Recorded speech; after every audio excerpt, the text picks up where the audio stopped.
I got this idea after watching some guy put people into office cubicles like it was an experiment from the movie Saw. And I wondered, what if I took away their money? How could they live? Now, I don't have any add-ons, so I'm equally as poor as the character I'm playing. We don't need all this shit for 40 bucks. So you might ask, but Hunter, why do you have $18,000? Or Sim Bucks or Simoleons? Well, we don't have it now, because I invested it all in Dogecoin. I thought this was weird, but apparently if you yourself have no money whatsoever, the game will prompt you to accept money for free. One way I thought about this was to befriend everybody I saw, and maybe one of them would let me couch surf. Little did I know though that you could just waltz into people's homes and do almost whatever you want. Now obviously, you gotta draw the line at sleeping in someone's bed. It's okay to raid the fridge, it's okay to take a shower and a shit, and yeah, it's fine to sleep or take a nap on the couch, but sleeping in someone's bed? What kind of inhumane monster are you? Now, keeping in mind that I do have my own aspirations, I decided to travel to the local hotspots. At the local gym, I introduced myself to two middle-aged ladies. What the fuck are those pants? After a bit of chatting, a third lady came along. All of a sudden, it became a sausage fest as two half-naked people came into the fray. At this point, I had enough points for a trait in the rewards store. Not a lot I could have afforded, but I picked up the trait called Always Welcome, since that allows me to sleep in people's beds without angering my neighbors. While I still can't cook, I can practically do whatever I want in their home, except sell their stuff. The local library harbored many of today's cultured people, such as an old man with dementia playing checkers with nobody, and a man watching porn on the public computer. Luckily for them, they were spread out apart and nobody was around during these hours. I made short work of getting acquainted with these two, because all you gotta do is just compliment them for an hour. It's really all it takes to become friends in this game. Sean was a very curious young adult, as after doing his nasty deeds on the virtual web, he read up on the latest issue of Pork Barrels, oddly enough.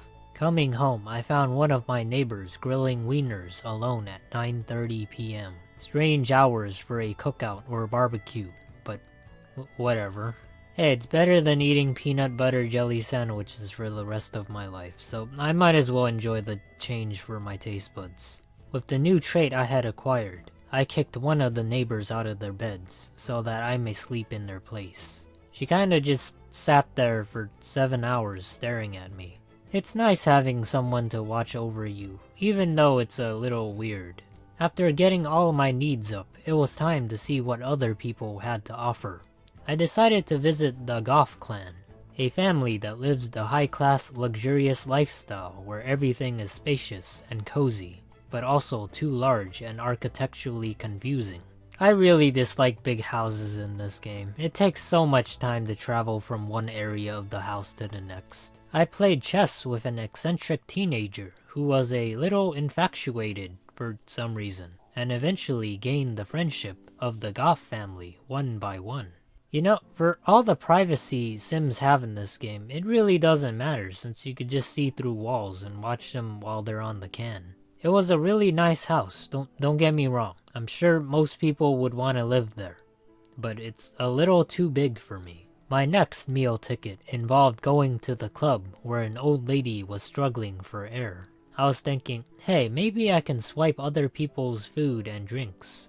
As time went on though, more and more people started to join, but they didn't order anything. Instead, they just went on and on talking gibberish and leaving. What's the point of going to the club if you're just gonna talk and then leave? Before I left, I cheered up some random guy and became friends with the bartender because we had one thing in common, which was nobody would spend any money on us. Going back to my neighbor's house, I was up to 8 friends now, and another peanut butter jelly sandwich down the hole. So you might ask, Hunter, why don't you just pick other aspirations besides having friends?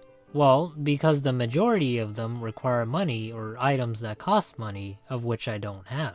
After chatting with my neighbors again, I realized there was a garden nearby, and thought, why don't I just steal some vegetables to make some good food? As I approached, I saw 3 people guarding the nature's bounty. It was a great time to befriend them, to not only gain their trust, but to reach my aspirations. I came back home because I needed to take a shit and shower. I kicked one of my neighbors out of bed again and made her go on guard duty.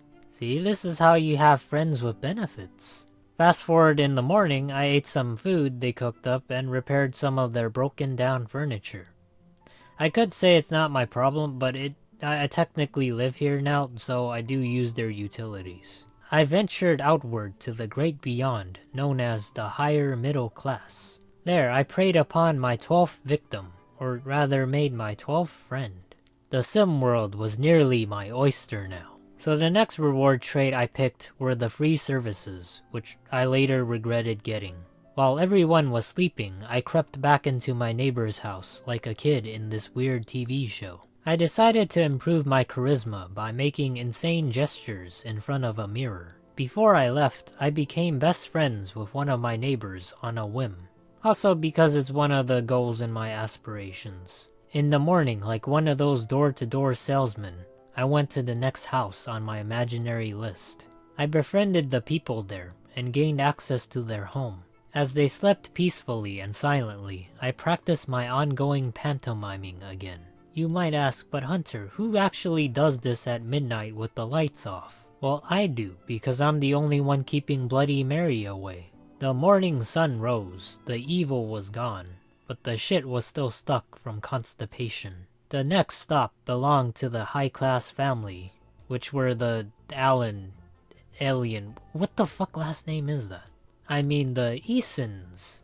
Upon my arrival, an old lady decided to die on top of the stairs. All of a sudden, a man in black robes showed up. I pleaded with him to get rid of the body because it was blocking the stairs, creating a fire hazard for the rest of us. With the old lady gone, we were free to roam the house now. The best part though is that the place isn't even haunted. I made my peace with everyone in the household and left because some kid wanted me at their birthday party. I figured free cake, so why not? I talked with the caterer Bob Pancakes, who bakes cakes for a living.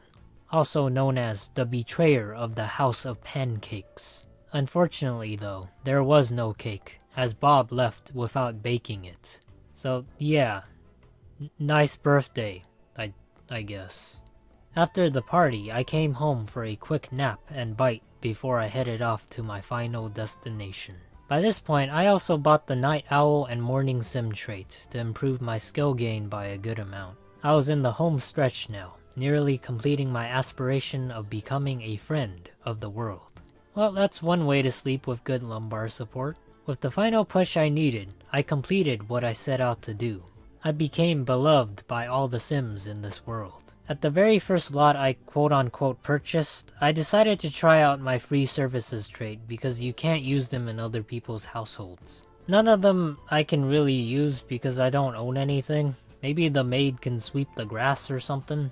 Also, you can't order pizza for some reason, even though it's technically a service and it says no cost. Oh, and I owe $41. What the hell are you gonna do, tear up the land?